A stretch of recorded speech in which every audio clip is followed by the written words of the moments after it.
बिल्कुल गहरा ताल्लुक़ है इनका। इसकी एक एग्ज़ाम्पल है जी। वैसे इसकी कई मिसालें होती हैं, लेकिन मुझे ना ये तीर की मिसाल बहुत अच्छी लगी है। यस।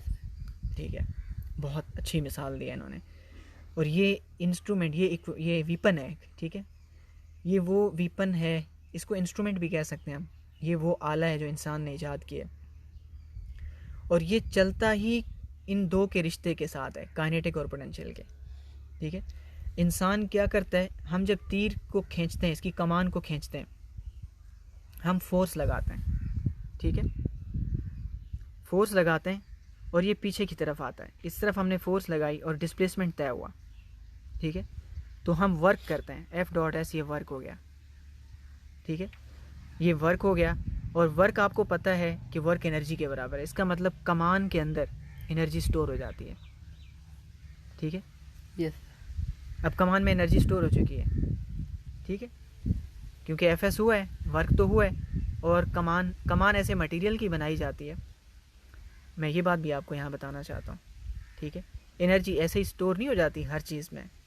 ठीक, एनर्जी मटेरियल की अपनी प्रॉपर्टीज़ होती हैं। ठीक, मैं ये बात पूरी कर लूँ फिर मैं आपको इसके बारे में बताता हूँ, ऐसा ना हो कि हमारी मेन बात रह जाए, असल बात रह ना जाए कहीं। ठीक है, अब ये जो एनर्जी स्टोर हो जाती है ना, जो लफ्ज़ मैंने स्टोर का इस्तेमाल किया कि Fs ये जाके तब्दीली छुप गई, जाके तब्दीली छुप गई, कमान में जाके बैठ गई अंदर। ठीक, इस छुपी हुई तब्दीली को पोटेंशियल एनर्जी कहते हैं। ये ख़तरनाक एनर्जी है, ये एनर्जी है लेकिन छुपी हुई होती है। ठीक, पता नहीं होता कि ये तब्दीली ला सकती है, और एकदम ऐसी तब्दीली लाती है कि इनकलाब आ जाता है। ठीक है, इनकलाबी तब्दीली।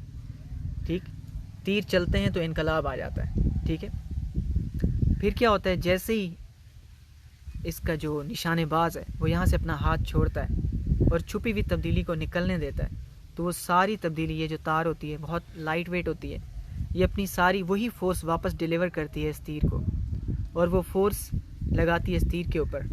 ठीक, लेकिन अब के बार मास बहुत कम है, हम हाथ से फेंकते, हमारे बाजू का मास मूव करता तो वेलोसिटी कम होती। ठीक, अब आप देखें पतला सा तार है और हल्का सा तीर है, फोर्स बहुत बड़ी है।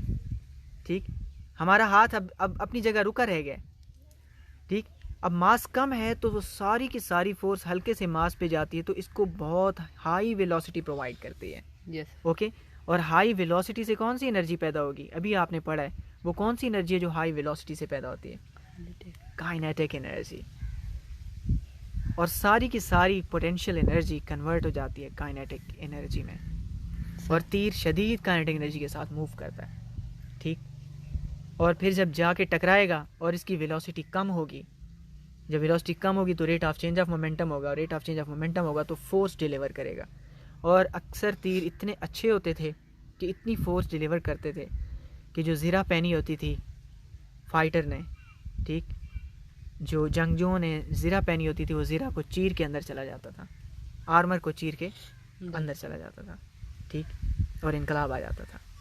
ठीक, तो ये पोटेंशियल एनर्जी का कमाल है। अक्सर ये दोनों एक साथ साथ पाई जाती हैं, पोटेंशियल काइनेटिक में जाके कन्वर्ट हो जाती है और काइनेटिक पोटेंशियल में कन्वर्ट हो जाती है।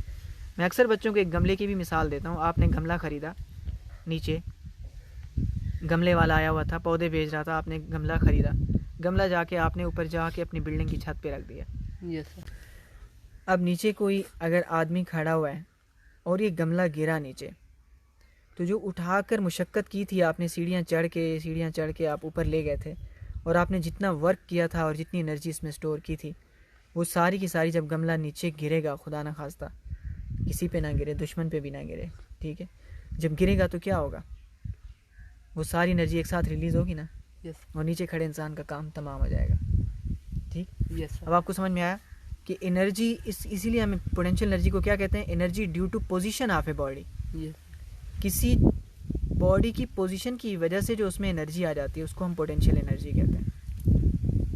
ठीक है, अब यहाँ पे काम वही हो रहा है, जो काम तीर कमान कर रही है वही काम यहाँ पे ग्रेविटी कर रही है। ठीक है, ग्रेविटी किसी स्प्रिंग की तरह खींची हुई है और इस गमले को नीचे लाना चाहती है। ठीक, और बाद में ले भी आती है। ठीक है, yes. That is potential energy. अब एक और जो आपका अगला सवाल है ना, वो बहुत इंटरेस्टिंग है। आपने कहा है कि तीर अक्सर यूँ ऊपर की तरफ चलाए जाते हैं और वो नीचे आते हैं, ठीक है? Yes sir. तो वो ऐसा क्यों किया जाता है? दुनिया में कुछ फ़ौजें ऐसी थीं, जैसे पर्शियन थे, ये बहुत ज़्यादा पर्शियन एम्पायर एक गुज़रा है, ठीक है? पर्शियन एम्पायर जो मौजूदा ईरान है यहाँ पर, ठीक है? एक बहुत बड़ी सल्तनत थी। इस सल्तनत की जो फ़ौज थी ना, ये तीरों का इस्तेमाल बहुत ज़्यादा करते थे, ठीक? तो इनकी आर्मीज़ तीर चलाते थे इस तरह हाई एंगल पे, और वो तीरों की बरसात कर देते थे दुश्मन के ऊपर दूर से खड़े होके, ठीक? और बहुत सारे दुश्मन को वो ऐसे ही किल कर देते थे तीरों से। बाद में जो थोड़े बचते थे तो उनको जाके ये तलवारों से इनका काम तमाम कर देते थे, ठीक है? इसके पीछे यही पोटेंशियल और काइनेटिक एनर्जी है। आप दुश्मन को इस तरह सीधे नहीं मार सकते ना, आप तीर हवा में चला दें, ठीक है? टारगेट नहीं है, बहुत ज़्यादा तादाद में अगर तीर हैं तो ये हो सकता है। कैसे? अब देखें, तीर ऊपर जाएगा ना तो नीचे उसके पास काइनेटिक एनर्जी थी।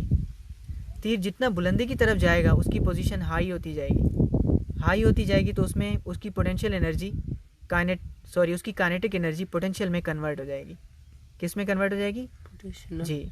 अब यहाँ पे तीर स्लो हो जाएगा। तीर स्लो तो हो गया, लेकिन क्या खतरनाक नहीं है? अब भी उतना ही खतरनाक है। यस। अब इसमें ग्रेविटेशनल पोटेंशियल एनर्जी स्टोर हो गई है, ठीक है? अब जब नीचे आएगा ना तो पोटेंशियल एनर्जी वापस काइनेटिक में कन्वर्ट होगी और तीर लगभग उसी रफ्तार से टकराएगा जैसे करीब से मारा गया हो, ठीक है? और वो दुश्मन को मार देगा। अब भी वैसा ही डेंजरस है।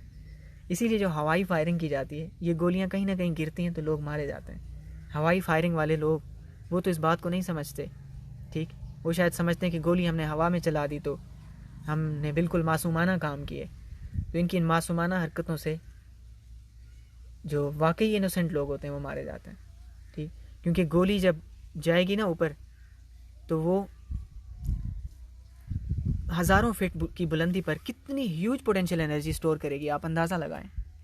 राइफ़ल की गोली है या पिस्टल की गोली है, कितनी ह्यूज पोटेंशियल एनर्जी स्टोर करेगी। फायर करके हम उसको वो कर रहे हैं तो नीचे आएगी, क्या करेगी, ठीक? इंसानी जान को मारने के लिए कोई ज़्यादा एनर्जी नहीं चाहिए, इंसानी गोश्त को आराम से पेनिट्रेट कर जाएगी और मार देगी, ठीक है?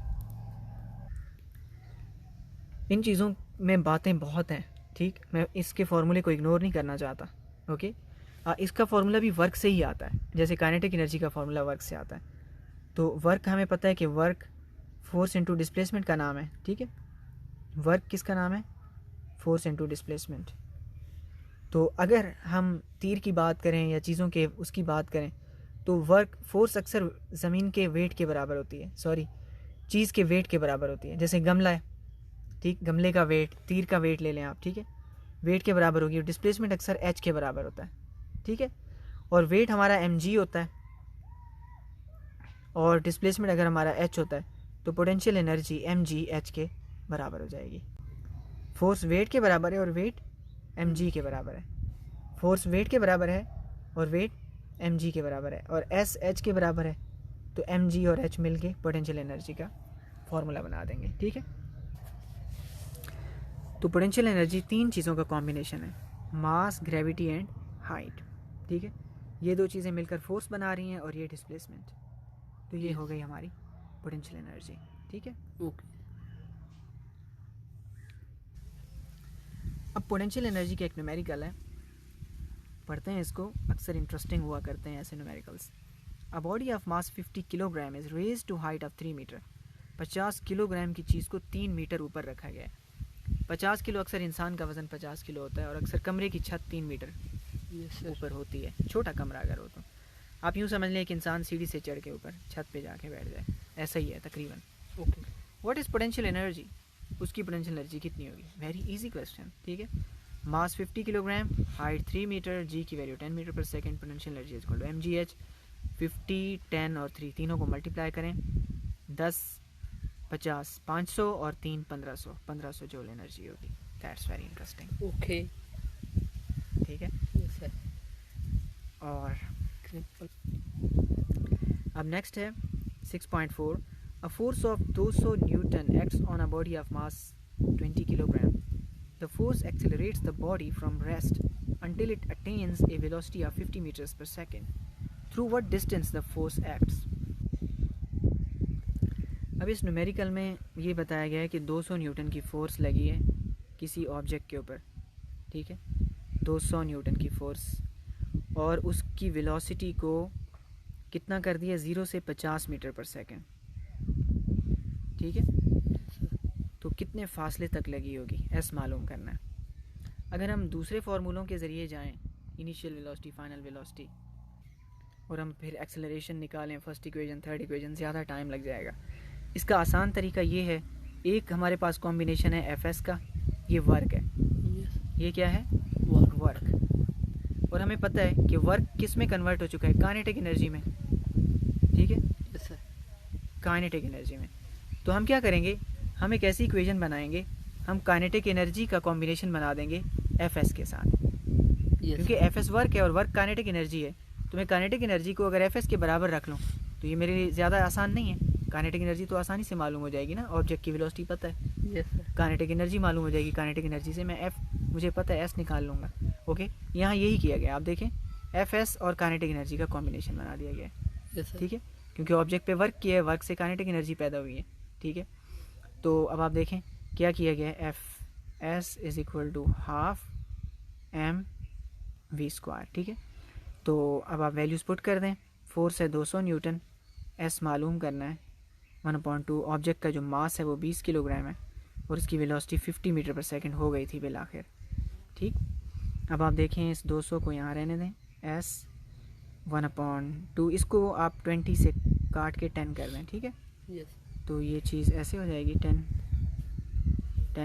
50 का स्क्वायर, 5 का स्क्वायर 25, और स्क्वायर हो तो 0 को 2 बार कर दें, ठीक है, ज़ीरोस डबल कर दें। और अब आप इसको 200 को डिवाइड में ले जाएं, 10 मल्टीप्लाई बाय 25, 2500 डिवाइड बाय 200, 0 से 0 कैंसिल, 2 1 ज़र 2, 2 5 ज़र 10, 25 को 5 से करेंगे 125 मीटर तक ये फोर्स लगी है, ठीक है, 125 मीटर तक ये फोर्स लगी है। और अब हमारा पोटेंशियल एनर्जी का टॉपिक कंप्लीट हो गया है, और कल हम एनर्जी की किस्में और इसकी मुख्तलिफ़ शक्लें और इसकी नस्लें डिस्कस करेंगे इंशाल्लाह, ठीक है।